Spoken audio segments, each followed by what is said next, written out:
안녕하세요. 경제적 자유를 꿈꾸는 삼전장기투자라는 삼전불패입니다.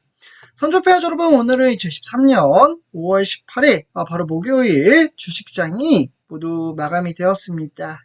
오늘도 그 어떤 정말 어려운 주식시장이 찾아온다고 한들 저는 항상 우리 삼전불패 가족분들과 가까이 정말 옆에서 이 소나무죠. 묵묵하게 이 소나무처럼 정말 돈을 만들어갈 수 있는 그러한 주식 투자, 정말 그 어떠한 어려운 주식시장이 찾아온다고 한들 주가가 빠르게 상승을 하지 않고 차근차근 급하지 않게 우상향하는 그러한 종목에 현재 장기 투자한다라고 말씀을 드릴 수가 있겠습니다. 그러나 요 근래 들어 많은 분들이 아실 겁니다. 코로나19 사태 이후부터 정말 주가는 이제 96,800원 터치 이후부터는 외인들의 수급이 빠져나감에 따라 주가는 하염없이 등하락의 편차를 나타내고 있다라고 말씀을 드릴 수가 있겠습니다. 하지만 저는 이러한 이제 답답한 증시 형태가 나타나더라도 미래 전망치가 높은 회사, 정말 이 내재적인 가치에 따라 삼성전자 정말 엄청난 규모의 한층 더 업그레이드 시킴으로써 매출액을 엄청나게 끌어들일 수 있는, 특히나 삼성전자 회사 자체가 엄청난 돈을 벌여다 줄 수 있는 그러한 인프라 구조를 현재 만들어가고 있다라고 말씀을 드릴 수가 있겠습니다. 그러면 도대체 무슨 소식이 나왔길래 이러한 이야기를 하느냐? 이번에 삼성전자가 또다시 공장 부지를 만든다라고 말씀을 드릴 수가 있겠습니다. 어디다 지을까요? 아마 좀 호불호가 좀 갈리지 않을까라는 생각이 들기도 합니다. 바로 일본입니다. 지금 보시면 이제 주요 반도체 업체에 따라 일본 내 신설 공장에서 삼성전자, 한국에는 삼성전자가 가나가와 요코하마시라는 지역에 2025년 가동을 목표로 무려 300억 엔 투자를 함으로써 삼성전자 공장을 일본에다 새롭게 짓는다라고 말씀을 드릴 수가 있겠습니다. 어떻게 보면 이 목표치 2025년 상당히 그렇게 길지 않은 시간입니다. 어떻게 보면은 이미 일본을 제치고 이 디램 분야 세계 1위인 삼성전자가 이 일본에다가 공장을 짓는 이유가 무엇일지 참으로 궁금하기도 한데요. 간단하게 말씀을 드리자면요. 일본이 가진 요소 기술의 강점과 특히 이제 중국에다가 투자를 해도 되긴 하는데 바로 미국이기 때문입니다. 미국과 중국의 갈등 하위 지정학적 정세 변화, 그리고 일본 기업의 기술 협력을 받아 특히 전자산업에 진출을 할 수 있는 성장 배경에 나타났다라고 말씀을 드릴 수가 있겠습니다. 그러면 그간 이 일본 지역에다가 이제 삼성전자가 공장을 짓지 않았느냐? 네. 저는 정치적인 부분에 있어서는 중립적인 부분이라는 말씀을 드리고요. 팩트만 드린다는 부분 참고해 주시면 좋을 것 같습니다. 일단 이제 전 정권의 이제 문재인 대통령이죠. 네. 여기다 좀 써드릴게요. 이 문재인 대통령이 일본과의 정부와의 좀 이제 관계가 상당히 좋지 않았습니다. 이에 따라 사실 2019년도입니다. 네.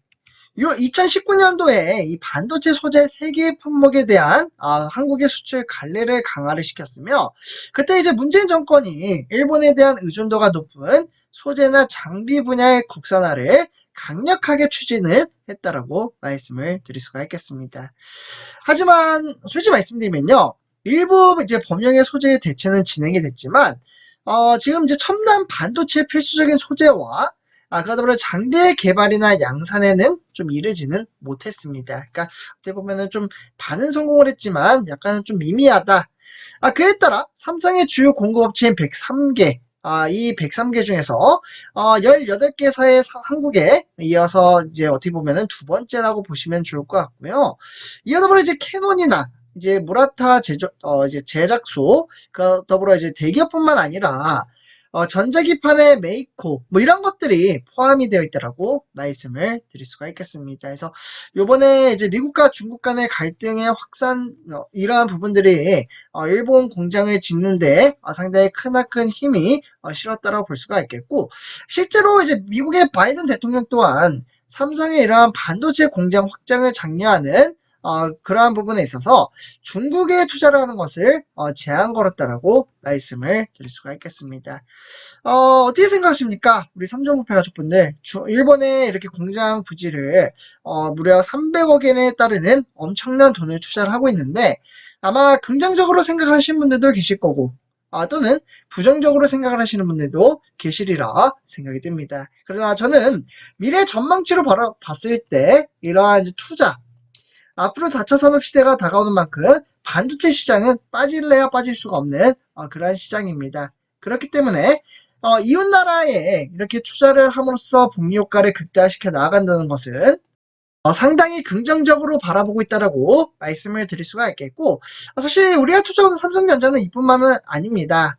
지금 보시면요, 불황에도 불구하고 R&D는 못 줄인다며 지금 이제 투자죠. 이 부분도 삼성전자 같은 경우에는 지속적인 투자를 강행하고 있으며 반도체 업계에 따라 미래 준비를 지속적으로 하고 있다는 것이 우리가 투자하는 삼성전자 내재적인 가치라고 보시면 좋을 것 같습니다.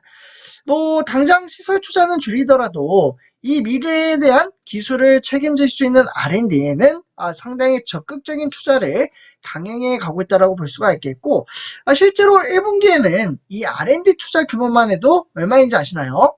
무려 6조 원이 넘는다라고 말씀을 드릴 수가 있겠습니다.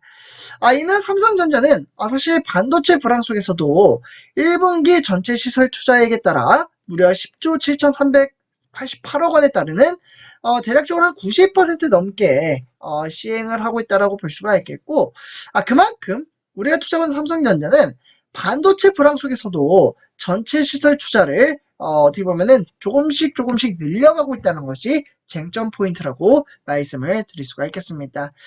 뭐 예를 들면 우리 삼성부패 가족분들 아실 겁니다. 회사가 어려우면 가장 먼저 하는 것이 인력을 먼저 자릅니다. 사람을 먼저 자른 다음에 이제 인력 감축이 되게 된다면 사업을 축소시키죠. 그에 따라 이제 회사를 조금씩 다시금 재도반할 수 있는 그러한 힘을 만들어 가긴 하지만 사실 쉽진 않습니다.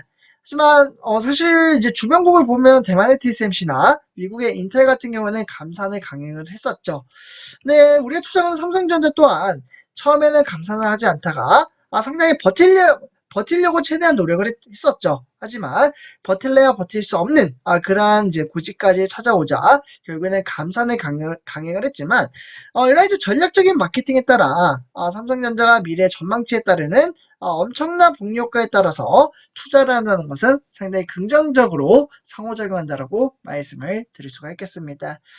그렇기 때문에 주가가 하락을 하게 되면 사실 매수를 한다는 것이 상당히 쉽진 않지만 지금 꾸준히 모아간다면 훗날 엄청난 복리 효과로 우리에게 선물을 가져다 줄 수 있다고 말씀을 드릴 수가 있겠습니다.